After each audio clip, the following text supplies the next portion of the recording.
Public TV, आपकी आवाज। उत्तर प्रदेश कांग्रेस प्रदेश सचिव और बिल्डर सचिन चौधरी पर मुरादाबाद के थाना सिविल लाइंस में दर्ज मुकदमे के बाद कांग्रेसी नेता सचिन चौधरी ने एक प्रेस कॉन्फ्रेंस बुलाई।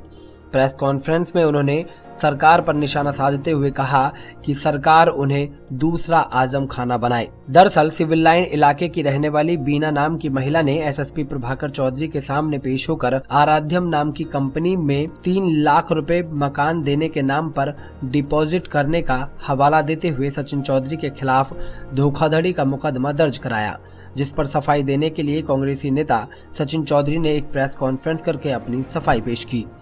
उनका कहना था कि उन्होंने आराध्यम नाम की कंपनी 2018 में ही सेल कर दी थी। आराध्यम कंपनी से उनका अब कोई भी लेना देना नहीं है। सचिन चौधरी ने प्रेस वार्ता करते हुए कहा कि पुलिस कोई भगवान तो है नहीं जो वो मामले को समझेगी।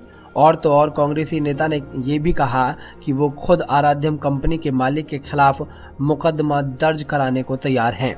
सचिन चौधरी ने प्रेस वार्ता करते हुए कहा कि उत्तर प्रदेश सरकार के द्वारा उन्हें दूसरा आजम खां बनाने की तैयारी की जा रही है। उत्तर प्रदेश में भाजपा की सरकार है और भाजपा के द्वारा लगातार उन पर मुकदमे दर्ज करवाए जा रहे हैं।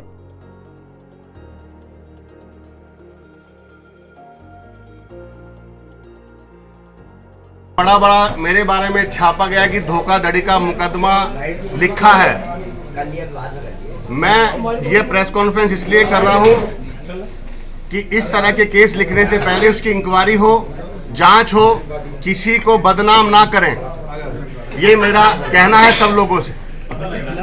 एक पक्ष को छाप देना, कुछ भी उसके खिलाफ लिख देना, पहले उसकी इंक्वायरी कर ली जाए। जिस कंपनी के बारे में लिखा गया है उस कंपनी से मेरा कोई मतलब नहीं है।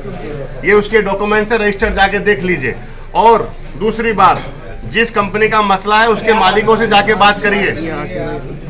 ऐसे ही किसी का नाम उठा के मत लिख दीजिए। आपने एक सुबह पेपर में जरूर पढ़ा होगा, कई पेपरों में बड़ा छापा है। मैं ये भी पूछना चाहता हूँ कि जब आप किसी पे मुकदमा लिखते हैं तो मुकदमे से पहले जो तहरीर होती है वो मालिक के नाम से होती है। उसमें दिखाया गया कि 3 लाख रुपए मुझे दिए गए। मैं आपको सारे स्टेटमेंट अभी दे दूंगा अगर मेरे खाते में 3 लाख रुपए आए हुए हो तो। दूसरी बात, मैं इन महिला से कभी मिला नहीं होऊंगा क्योंकि मैं तो पिछले 2.5-3 साल से तो मैं खुद ही राजनीति में एक्टिव हूं, तो मैं समय नहीं मिल पाता मुझे। तीसरी बात, आपको किसी पे मुकदमा लिखने से पहले उसकी कंपनी के बारे में जानकारी होनी चाहिए कि उस कंपनी का मुकदमा करना है। इंडिविजुअल सचिन चौधरी से एलर्जी नहीं करनी चाहिए आपको। लोकतंत्र का अपमान है, ये संविधान का अपमान है। आप किसी एक आदमी के पीछे पड़ रहे हैं। कभी देशद्रोह लगा देते हैं सचिन चौधरी पर, कभी 504 लगा देते हैं। मेरा पासपोर्ट जब्त कर लिया आपने, मेरा व्हाट्सएप, सोशल मीडिया, ट्विटर सब बंद है। मैं ही देशद्रोही हूँ, मतलब सारे काम मैं ही कर रहा हूँ। ये खुले घूम रहे हैं। क्या आराध्यम से कोई ताल्लुक नहीं है आपका? हमारा आराध्यम से कोई ताल्लुक नहीं है। इसकी जांच पुलिस करा ले, सरकार करा ले, ये मेरा कहना है।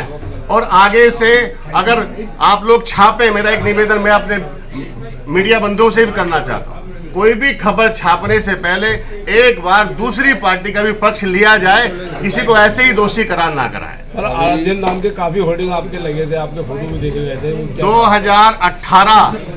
2018 में मैं कंपनी रिजाइन कर चुका हूं। आप जाके वेबसाइट पे देख लीजिए। और 2018 के बाद मेरा कोई होर्डिंग नहीं होगा। और जिस दिन से मैंने कांग्रेस पार्टी ज्वाइन करी है 2019 से, ना तो मैं पहले किसी पार्टी में था, 2019 से मैंने कांग्रेस पार्टी ज्वाइन करी है। 2018 में मैंने बिजनेस ही छोड़ दिया साहब, व्यापारी करना छोड़ दिया। मुझे पता है कि इनके सामने अगर मैं अपनी दुकान खोल के बैठूंगा तो कुछ ना कुछ मुझ पे लगता रहेगा, इसलिए मैंने धंधा ही छोड़ दिया साहब। किनके सामने? सरकार के सामने। 2018 के बाद मेरा आराध्यम इंफ्रा बिल्डर कंपनी से कोई मतलब नहीं है। इसकी ईमानदारी से जांच कराई जाए। मैं गुजारिश करता हूं एसएसपी साहब से, मैं गुजारिश करता हूं यहाँ के प्रशासन शासन से। क्या आप मानते हैं कि आराध्यम ने फ्रॉड किया है? नहीं, अगर फ्रॉड किया होगा मैं साथ खड़ा होके आराध्यम के खिलाफ धरना करूंगा, भूख हड़ताल करूंगा और आंदोलन करूंगा और इनकी ऐसी तैसी मार दूंगा मैं। समझे आप इस शहर में कुछ भी गलत होगा, इस शहर में कुछ भी गलत होगा, हम नहीं होने देंगे। कौन है अब आराध्यम का मालिक? कौन है? वो साइट पे मिल जाएगा आपको। बहरहाल मैं नहीं हूं, मैं अपनी बात बता सकता हूं। अब पता लगा उन्होंने किसी को बेच दी हो आगे। देखो अपना ठेका ले सकते हैं हम, दूसरे का ठेका नहीं। फर्जी मुकदमा लगाया गया। बिल्कुल 100% फर्जी मुकदमा है, निष्पक्ष जांच हो। और देखिए ये मुकदमे एफआर लगनी है। सर वो बात सही है, लेकिन तो आपकी पत्नी हुई ना सर। मैं ये कह रहा हूं कंपनी के मालिक होते हैं, पत्नी अलग होती है। कंपनी के मालिक, हाँ जी भैया देखिए मेरी बात सुनिए। और दूसरी मैं एक बात और बता दूं आपको, यदि फोर्जरी हुई है, मतलब चालाकी हुई है, मैं साथ तो आप अपनी पत्नी के खिलाफ मुकदमा अरे लिखेंगे। मैं खड़ा होकर मुकदमा लिखवाऊंगा। और लेकिन अगर झूठा मुकदमा है तो उनके पास भी मुकदमा होना चाहिए, जिसने लिखा उस पर मुकदमा होना चाहिए, निष्पक्ष जांच हो। पब्लिक टीवी आपकी आवाज।